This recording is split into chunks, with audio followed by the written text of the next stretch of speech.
Halo, Assalamualaikum warahmatullahi wabarakatuh. Jadi dalam kesempatan kali ini kita akan mempelajari tentang bioteknologi. Definisinya sendiri sebenarnya mudah sekali kalau kita melihat dari kata bioteknologi itu sendiri. Jadi ini gabungan dari 3 kata sebenarnya. Ada bio yang seperti kita ketahui berarti adalah makhluk hidup ya. Kemudian tekno adalah penerapan, dan logos adalah ilmu. Sehingga kalau kita jabarkan definisinya, bioteknologi adalah ilmu yang mempelajari tentang penerapan makhluk hidup untuk menghasilkan produk atau jasa yang berguna bagi kehidupan manusia. Nah, ini saya buatkan sebuah skema gitu ya, sebuah bagan. Jadi selain ada input, ada output, juga ada proses untuk menghasilkan sebuah barang atau jasa. Jadi ada bahan baku, ada prosesnya, kemudian ada hasilnya. Nah, dalam proses inilah dimasukkan atau melibatkan makhluk hidup sendiri atau produk dari makhluk hidup tersebut. Misal enzim atau alkohol. Jadi enzim, alkohol ini kan produk atau hasil dari makhluk hidup.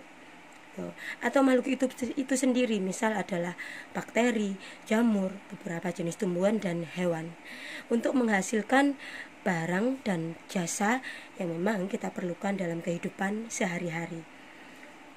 Nah, ilmu-ilmu yang berperan dalam bioteknologi ini banyak sekali, tetapi secara garis besar meliputi 7 ini. Jadi biokimia, gabungan antara biologi dengan kimia ya, ilmu yang mempelajari tentang semua proses kimia yang berlangsung di dalam tubuh makhluk hidup. Kemudian mikrobiologi, ilmu yang mempelajari tentang makhluk hidup berukuran kecil. Kemudian ada biologi molekuler, ada genetika, ini bisa dimasukkan dalam satu keluarga besar biologi. Kemudian matematika juga kepake nih, matematika memang selalu kepake di semua bidang ilmu. Kemudian kimia dan fisika. Nah, syarat sebuah proses disebut bioteknologi, satu yang pasti tadi ini ya, jadi melibatkan makhluk hidup atau produk. Berarti syarat adalah yang pertama, adanya penggunaan agen biologi, baik itu digunakan secara fisik makhluk hidupnya itu sendiri ataupun produknya tadi seperti enzim, alkohol tadi itu ya. Jadi yang pertama adanya penggunaan agen biologi. Kalau tidak ada agen biologi ya tidak bisa disebut sebagai bioteknologi, hanya teknologi biasa gitu. Kemudian yang kedua, agen biologi tersebut digunakan dengan suatu cara atau metode, maka dimasukkan dalam sebuah prosesnya tadi gitu, antara input untuk menjadi sebuah output. Dan yang ketiga, dihasilkan suatu produk baik berupa barang maupun jasa. Itu ya, tentang definisi dan pemahaman mengenai bioteknologi. Selanjutnya kita akan mempelajari tentang macam bioteknologi ya. Jadi bioteknologi sendiri dibagi menjadi 2, yakni bioteknologi konvensional atau tradisional ya, dan bioteknologi modern. Perbedaan keduanya apa? Jadi saya sudah merangkumkan dalam bentuk tabel. Ada sekitar 5 perbedaan, kalian bisa menambahkan sendiri dari berbagai sumber, silahkan. Jadi perbedaan yang pertama adalah mengenai titik mula atau kapan sih dimulainya bioteknologi tersebut gitu. Yang bioteknologi konvensional ini sebenarnya dimulai di awal peradaban manusia ya. Jadi yang terekam oleh sejarah mungkin lebih sedikit dibandingkan yang terjadi di kenyataannya. Tetapi sejarah mencatat dimulainya pembuatan anggur di Babilonia di tahun 6000 sebelum Masehi. Kemudian pembuatan roti di berbagai kebudayaan itu lebih maju lagi, yakni kurang lebih sekitar 4000 sebelum Masehi. Dan yang kemudian baru pada tahun 1800 1800 ya. Jadi ini 1857 sampai 1896 bener. Ini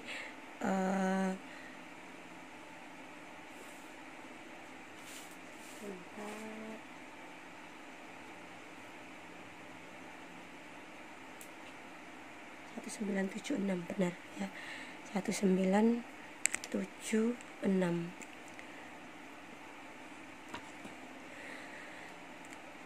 Mr. Louis Pasteur ya, beliau dari hasil risetnya, penelitiannya menemukan fakta bahwasanya yang berperan dalam proses pembuatan anggur, dalam proses pembuatan roti itu tidak lain dan tidak bukan adalah mikroorganisme. Maka kemudian beliau, Louis Pasteur ini dinobatkan sebagai bapak bioteknologi.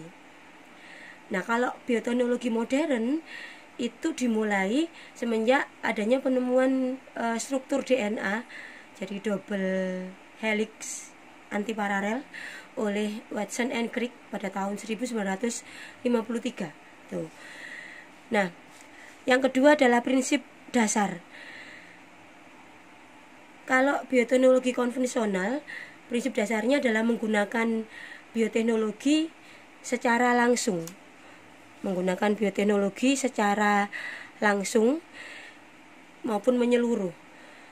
Contohnya kita langsung menggunakan jamur sebagai ragi ya, kita menggunakan bakteri juga sebagai starter untuk membuat anggur macam ya. Jadi keseluruhan makhluk hidup tersebut langsung digunakan secara fisik. Sedangkan kalau bioteknologi modern itu menggunakan keterampilan manusia dalam memanipulasi mikroorganisme dan makhluk hidup lainnya. Dengan kata lain, tidak keseluruhan tubuh makhluk hidup tersebut digunakan, hanya sebagian saja. Misalkan kalau kita menggunakan bakteri, kita hanya pakai plasmidnya saja, gitu ya. Kita gunakan plasmidnya saja. Misal kalau kita gunakan tubuhnya domba, kita ambil dari glandula mamainya atau kelenjar susunya saja, atau dari ovumnya saja. Jadi tidak keseluruhan tubuhnya, itu bedanya. Jadi kalau yang konvensional itu keseluruhan tubuh fisik makhluk hidup tersebut dimanfaatkan, dilibatkan. Kalau yang modern hanya sebagian. Kemudian perbedaan yang ketiga adalah metode yang dipakai. Kalau bioteknologi konvensional itu sebagian besar menggunakan metode fermentasi ya. Metode fermentasi, metode respirasi seluler tanpa menggunakan oksigen. Kemudian kalau yang bioteknologi modern ini metode yang dipakai yang pasti adalah rekayasa genetika, kemudian ada transfer gen antar organisme satu dengan yang lain. Nah, yang keempat peralatannya jelas sesuai dengan namanya. Kalau bioteknologi konvensional ini peralatannya masih sederhana atau konvensional apa adanya gitu. Kalau kita mau bikin tempe, kita bikin tape, kita cuma butuh ember gitu kan, tutup, ragi, alat untuk kompor, alat untuk nanak ketannya atau ketela pohonnya, itu kedelainya. Tidak dibutuhkan peralatan modern. Tapi kalau yang bioteknologi modern ini dia membutuhkan peralatan modern canggih gitu, sehingga memang tidak semua masyarakat kita bisa melakukan bioteknologi modern ini. Tapi rata-rata, bahkan ibu kita gitu ya, rata-rata beliau jago kalau disuruh membuat tape. Kemudian aplikasinya ya, aplikasinya kalau pada bioteknologi konvensional, aplikasinya itu yang pertama dari awal memang manusia menciptakan berbagai teknologi sederhana. Itu tujuannya sederhana sih, satu, untuk memenuhi kebutuhan mereka terhadap makanan dan minuman gitu. Sehingga bioteknologi konvensional itu kebanyakan adalah di bidang makanan dan minuman. Misal adalah keju, tape, tempe, yogurt, kecap, roti, anggur, dan banyak lagi yang lainnya ya, acar tuh. Kemudian pertanian kita menggunakan metode hidroponik ya, tanpa menggunakan tanah, nanam tanaman tanpa menggunakan tanah. Kemudian kita persilangan tanaman secara tradisional, kita silangkan satu tanaman dengan tanaman yang lain dengan cara kita menyilangkan serbuk sarinya tuh. Lantas peternakan, kita lakukan persilangan dengan cara yang sederhana juga kita kawinkan antar kambing satu dengan yang lain yang menurut kita memiliki karakter-karakter atau sifat-sifat unggul, yaitu kambing, sapi, ayam, dan semua rata-rata ternak, hewan ternak yang lain. Kemudian yang keempat adalah kalau di bidang kesehatan adalah bioteknologi konvensional itu menciptakan antibiotik penisilin, ya, ditemukan oleh Alexander Fleming di tahun 1926 itu, di tahun 1926. Kemudian vaksin cacar itu yang menolong sekali pada saat itu di Perang Dunia Kedua, ya. Lantas kalau pada bioteknologi modern itu lebih luas di berbagai aspek kehidupan, gitu, aplikasinya, ya.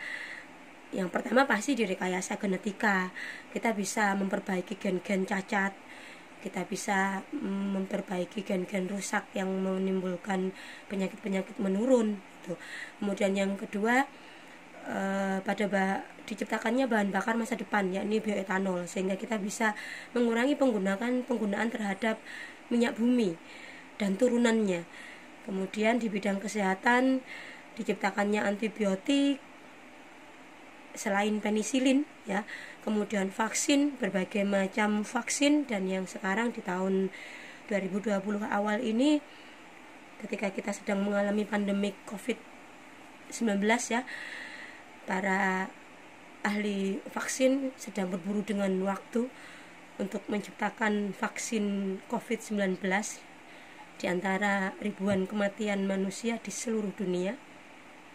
Kemudian selain itu adalah hormon insulin, diciptakannya teknologi pembuatan hormon insulin untuk membantu para penderita diabetes mellitus. Kemudian di poin keempat, pertanian, adalah diciptakannya bibit unggul atau tanaman-tanaman transgenik, ya, tanaman-tanaman yang anti hama, anti ulat, gitu, anti serangga. Kemudian tanaman-tanaman yang menghasilkan buah lebih besar, warnanya lebih cantik, ukurannya lebih besar tadi, kemudian rasanya lebih enak, tuh. Lantas juga diciptakannya teknologi kultur jaringan, yakni budidaya tanaman tanpa didahului dengan fertilisasi antara sel telur dengan sel sperma dari bunga betina dan jantan, yang menghasilkan tanaman baru dalam jangka waktu yang sangat cepat dan memiliki kemiripan 100% dengan induknya. Yang kelima adalah pengolahan limbah, ya, ada teknologi biogas. Jadi gas yang dihasilkan dari kotoran ternak bisa digunakan untuk kebutuhan memasak dan yang lainnya. Kemudian etanol dari limbah tebu, baik dari batang maupun dari daunnya. Lantas ketika ada tumpahan minyak di lepas pantai misal, maka digunakan teknologi bioteknologi dengan menyemprotkan bakteri pemakan minyak di permukaannya, sehingga lebih cepat waktu yang diperlukan untuk membersihkan minyak tersebut daripada menggunakan teknologi yang lain yang kadang membutuhkan waktu puluhan hingga ratusan tahun untuk membersihkan tumpahan minyak tersebut di perairan. Kemudian yang keenam adalah di bidang peternakan, dilakukan cloning terhadap hewan yang sudah berlangsung adalah pada domba, sapi, babi, dan kuda.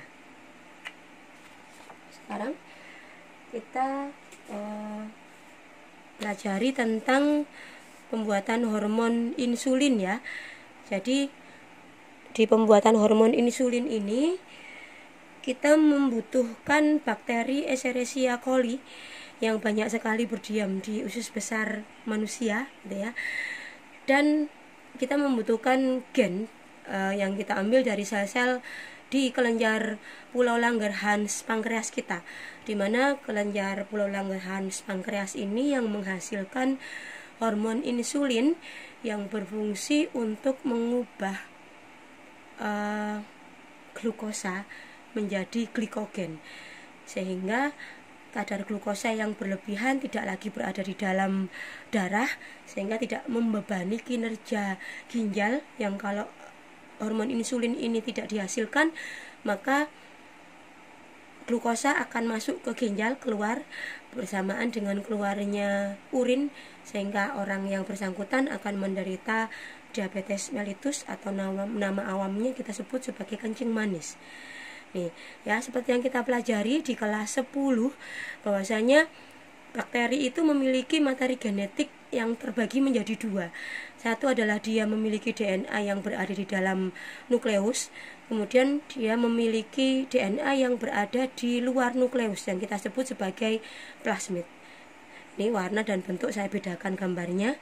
Nih, kemudian plasmid kita ambil, kita pisahkan dari bakteri E. coli tadi dengan teknologi tertentu.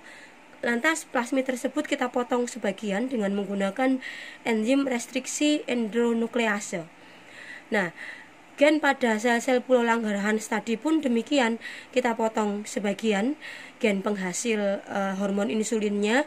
Nah, kemudian antara gen penghasil hormon insulin dari pulau Langerhans tadi kita sambung dengan plasmid dari bakteri E. coli tadi. Kita gabung, kita sambung, jadilah hibrid, gabungan, campuran. Kalau sudah terbentuk hibrid ini, kemudian plasmid hibrid ini kita masukkan kembali ke bakteri E. coli dan kita biarkan bakteri Escherichia coli tersebut membelah diri. Seperti yang kita ketahui, bakteri melakukan pembelahan biner dari 1 menjadi 2. Jadi yang awalnya 1 menjadi 2 akan dihasilkan 2 plasmid rekombinan tadi. Nanti masing-masing akan membelah lagi menjadi 2. Demikian seterusnya, sehingga tinggal kita panen insulinnya dengan teknologi tertentu.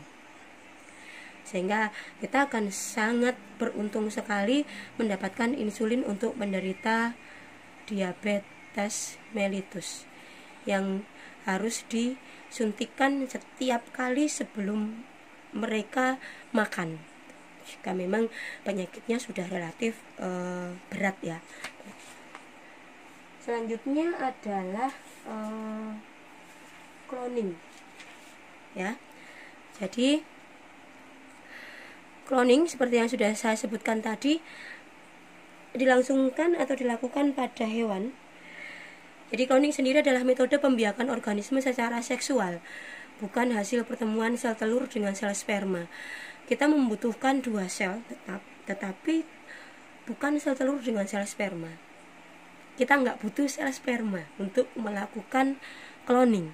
Kita hanya butuh ovum, sel telur. Seperti yang sudah kita ketahui, ovum memiliki kromosom N nukleusnya. Selain ovum, kita membutuhkan sel kelenjar, sel dari kelenjar susu atau glandula mamainya domba. Jadi yang saya contohkan di sini adalah untuk cloning domba Dolly ya. Jadi domba Dolly yang sangat terkenal karena memang dialah yang merupakan hewan cloning pertama kali yang tercipta di dunia ini. Jadi sel kelenjar susu domba diambil. Seperti kita ketahui, sel kelenjar susu ini kan berarti sel-sel somatis ya, sel-sel somatis, sel tubuh. Nukleusnya akan berkromosom 2N. Nah, nukleusnya kita ambil, kita pisahkan, kromosomnya tetap ya 2N. Sedangkan ovum tadi nukleusnya kita buang. Dengan kata lain tinggal sitoplasma dan membran selnya saja. Atau kita sebut dia kayak sel kosong. Kayak sel kosong.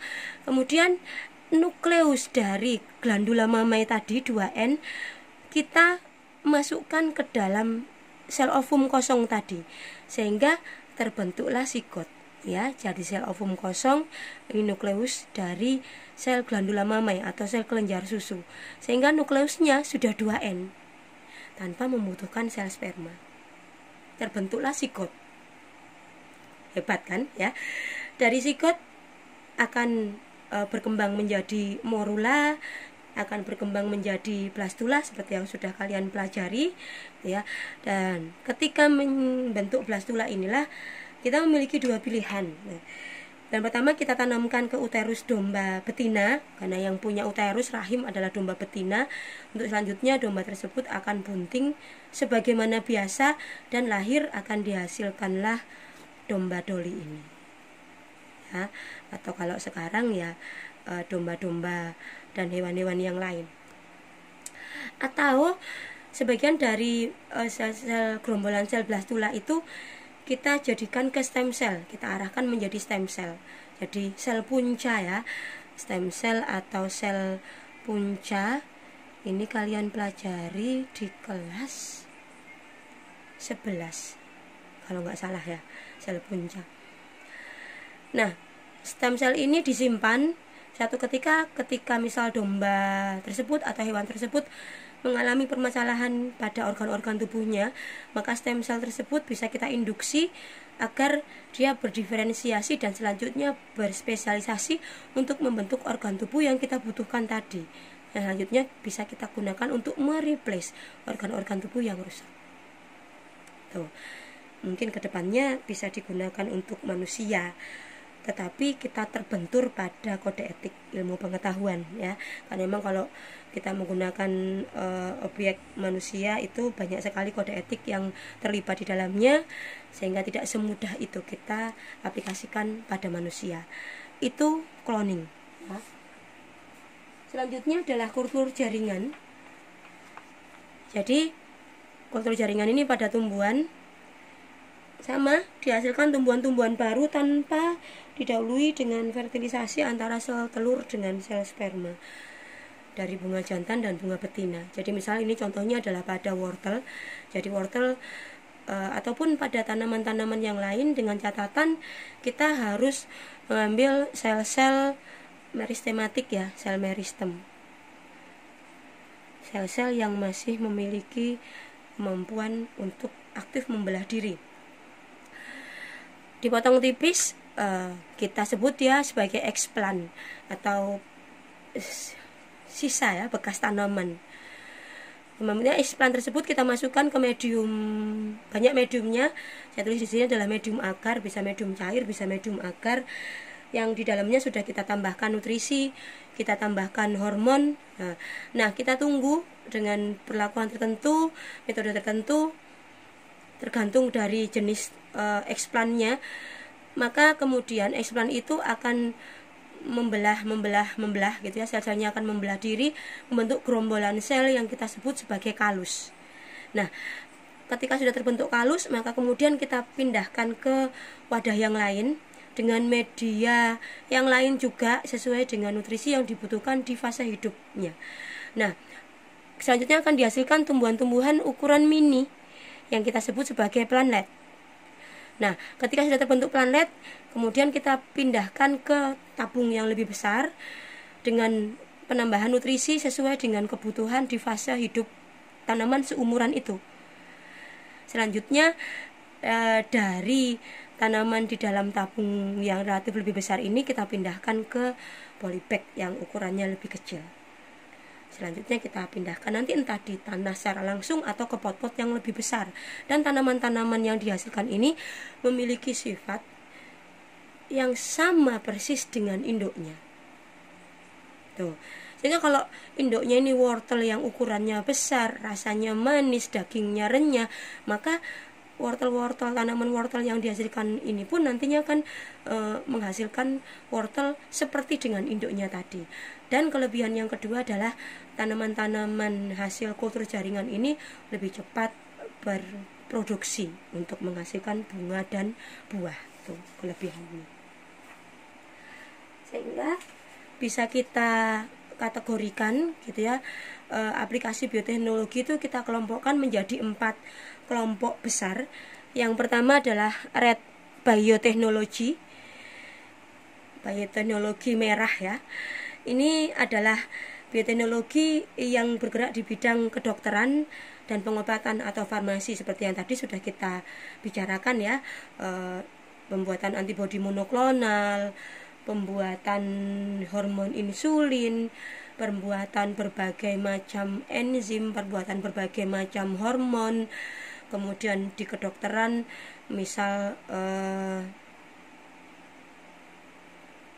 rekayasa genetika untuk memperbaiki gen gitu ya, dan berbagai teknologi yang lain. Kemudian yang kedua adalah green biotechnology atau bioteknologi hijau. Ini adalah bioteknologi yang bergerak atau teraplikasi di bidang pertanian seperti tadi, dihasilkan bibit-bibit unggul, kemudian atau tanaman transgenik ya, dihasilkan tanaman-tanaman super yang lebih besar, lebih manis, lebih enak dan seterusnya. Kemudian di bidang peternakan dihasilkan hewan-hewan ternak yang dagingnya lebih banyak, telurnya memiliki telur ayam yang memiliki kandungan omega 3 lebih tinggi misal gitu ya. Kemudian masih banyak yang lain, contohnya kan bisa cari sendiri, nanti tambahkan sendiri. Kemudian di bidang pangan begitu, jadi baik pangan siap makan, misal seperti tadi itu yogurt, acar, kemudian keju dengan berbagai macam jenisnya, lantas kecap, tempe, tape, anggur, wine, dan lain-lainnya. Kemudian yang ketiga adalah white biotechnology. Ini melibatkan proses industri ya, aplikasinya di bidang proses industri. Jadi misal kalau zaman dulu itu agar misalkan merek celana jeans Levi's gitu, untuk menghasilkan celana jeans yang seolah-olah sudah pudar gitu ya, itu memasukkan batu apung di mesin cuci besar gitu. Kemudian jeans baru tersebut digiling dalam tempo waktu tertentu sehingga ketika dikeluarkan akan menghasilkan jeans yang pudar warnanya seolah-olah sudah dipakai lama. Nah, kalau sekarang menggunakan enzim yang dihasilkan oleh beberapa jenis bakteri, nah sudah tinggal diaplikasikan di jeans baru, maka akan dihasilkan jeans yang pudar. Dan masih banyak yang lain lagi ya, jadi pembuatan plastik yang bisa dimakan, pembungkus makanan sehingga tidak harus dilepaskan, dikupas plastiknya, dimakan dengan plastiknya, kemudian pembuatan biofilm dan lain-lain, kain dari serat-serat yang dihasilkan oleh bakteri. Yang keempat adalah blue biotechnology atau teknologi biru ya. Ini aplikasi di bidang lingkungan melalui bioremediasi. Jadi kita mengurangi limbah pencemaran dengan menggunakan makhluk hidup, entah itu tanaman, dengan menggunakan tanaman ya, fitoremediasi, atau kita menggunakan bakteri seperti tadi, misal adalah tumpahan minyak dilepas pantai, maka kita gunakan bakteri. Terus kalau fitoremediasi, misalkan kita mau membuka lahan baru tetapi di situ banyak sekali gulma, tanaman-tanaman asli, maka kita tanam beberapa jenis rumput-rumputan yang sudah merupakan hasil bioteknologi ini, kita tanam, kita tunggu, maka rumput-rumputan tadi itu akan secara bertahap mengalahkan tanaman-tanaman asli di lahan tersebut, sehingga tidak membutuhkan waktu lama dan tenaga banyak untuk membersihkan lahan tersebut. Atau remediasi, fitoremediasi, misal kita menanam tanaman-tanaman yang bisa menyerap polutan, baik itu polutan udara, misal lidah mertua, velisium gitu ya, pohon velisium. Atau kalau polutan air, kita tanam melati air itu bisa, terus sapu air itu juga bisa. Nah, sama seperti semua hal lainnya di dunia ini, segala sesuatu pasti ada dampak positif, ada dampak negatifnya. Jadi kita bicarakan dampak negatifnya dulu. Dampak negatif dari bioteknologi yang pertama adalah di bidang lingkungan, akan terciptanya serangga-serangga yang resisten atau disebut sebagai super serangga ya. Jadi serangga-serangga ini menjadi resisten terhadap antibiotik disebabkan dia memakan tanaman-tanaman yang memiliki gen resisten terhadap antibiotik.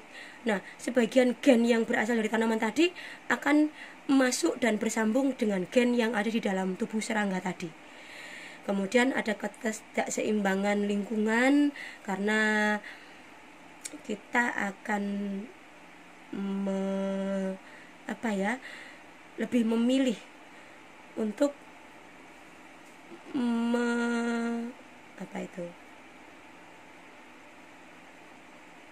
melihara ya, untuk memelihara tanaman-tanaman yang menguntungkan, sehingga kadangkala itu akan menyebabkan tanaman-tanaman asli, hewan-hewan asli yang seharusnya ada di ekosistem tersebut menjadi tidak ada, sehingga akhirnya lingkungan menjadi tidak seimbang karena rantai makanan menjadi lebih pendek. Seperti yang sudah kita pelajari di kelas 10 bahwasanya kestabilan sebuah ekosistem itu membutuhkan minimal rantai makanan yang memiliki tiga tingkat tropik tuh. Kemudian yang ketiga adalah berkurangnya plasma nutfah, karena kita akan lebih memilih menanam tumbuhan atau membudidayakan hewan yang kita sukai, yang dipilih oleh pasar, yang dibeli oleh masyarakat, pembeli gitu ya. Sehingga akhirnya lambat laun tanaman dan hewan yang tidak lagi disukai itu lambat laun akan musnah, punah. Sehingga akhirnya plasma nutfah kita, keanekaragaman, kekayaan genetik kita itu menjadi semakin berkurang. Yang kedua adalah pada kesehatan manusia, dampak negatifnya. Jadi kedelai-kedelai transgenik itu ternyata menimbulkan alergi ketika dikonsumsi pada beberapa manusia, utamanya pada anak-anak gitu. Kemudian yang ketiga, adanya ketergantungan pada produsen-produsen penghasil bibit unggul. Jadi para petani, mereka tidak lagi bisa memproduksi bibit unggul sendiri. Tetapi untuk bisa menanam tanaman unggul tadi, para petani pilihannya hanya satu, yakni dia harus membeli bibit dari produsen-produsen penghasil bibit unggul tadi. Karena memang bibit unggul itu didesain sedemikian rupa secara genetik agar dia bisa menghasilkan produksi yang bagus maksimal hanya sampai ke filial kedua, F2, keturunan yang kedua. Kemudian yang keempat, timbulnya kontroversi, misal seperti cloning tadi. Kita lakukan cloning pada manusia lah, itu tidak boleh. Di berbagai agama masih tidak memperbolehkan adanya cloning terhadap manusia. Sama seperti tidak memperbolehkan sementara ini kita mengganti organ-organ tubuh yang rusak gitu, sehingga dengan kata lain kayak kita semacam menciptakan manusia immortal ya, manusia yang nggak bisa mati. Karena kalau ada organ tubuhnya yang rusak, kita bisa membuat organ tubuh tersebut dari stem cell yang sudah disimpan di bank stem cell, sehingga masih menimbulkan banyak sekali kontroversi saat ini. Kita tidak tahu seperti apa di masa-masa yang akan datang, karena memang sifat ilmu pengetahuan adalah dinamis. Kemudian yang kedua, selain dampak negatif ya, kita juga tidak boleh menyepelekan dampak positif yang luar biasa besarnya, berimbas dan berguna bagi manusia. Yang pertama adalah memenuhi kebutuhan pangan manusia. Dengan jumlah manusia yang semakin banyak ini, maka dibutuhkan proses yang sangat cepat dalam pemenuhan kebutuhan akan pangannya. Sehingga tanaman, hewan yang bereproduksi lama itu tidak lagi digunakan. Kita membutuhkan tanaman dan hewan yang dia cepat tumbuh, cepat menghasilkan keturunan gitu, agar bisa memenuhi kebutuhan manusia yang luar biasa banyaknya ini. Kemudian yang kedua, mengatasi pencemaran lingkungan. Ya pasti ini ya. Jadi dengan cara-cara mekanis, hasilnya lama baru terlihat, kemudian tidak maksimal. Maka dengan bioremediasi, fitoremediasi, kita bisa mengatasi pencemaran lingkungan dengan lebih cepat. Kayak bakteri-bakteri pendegradasi plastik, bakteri-bakteri pendegradasi minyak tadi itu. Yang ketiga adalah mengatasi permasalahan ketidaksuburan pasangan suami istri, bisa menggunakan teknologi bayi tabung ya. Bayi tabung kalian bisa mencari sendiri, mempelajari dari sumber-sumber yang lain bayi tabung seperti apa karena keterbatasan waktu kita. Saya rasa cukup di sini pembelajaran kita hari ini. Terima kasih, semoga bermanfaat dan teruslah belajar. Jangan pernah berhenti belajar. Terima kasih sekali lagi. Assalamualaikum warahmatullahi wabarakatuh.